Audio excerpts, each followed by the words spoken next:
گنگو په خانقاه کې یو حوس ته به کوم دی دا دوبیان راتلل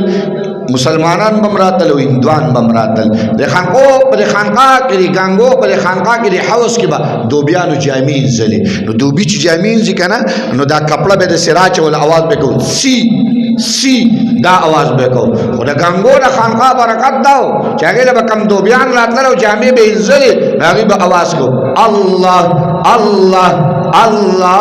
الله تاسو له بد نه کنه بد خل نه کنه مولانا تعالی رحمت الله علیه فرمایي یو پر الله ویل د دنیا او ما بها نه بهتر دي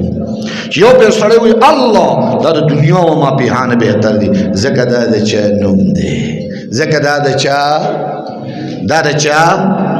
څوک چې په دې مینه پوهې دي هغه پې پوهې دي څوک چې په دې عشق پوهې دي هغه پې پوهې دي څوک چې په دې محبت پوهې دي هغه پې پوهې دي د دې مینې لذت چې کم دی د منصور نه تپوس کوه د دې مینې لذت چې کم دی د بلال نه تپوس کوه د دې مینې د لذت چې کم دی د ابراهیم علیه السلام نه پوښتنه کوه چې د الله د دې نوم څنګه لذت دی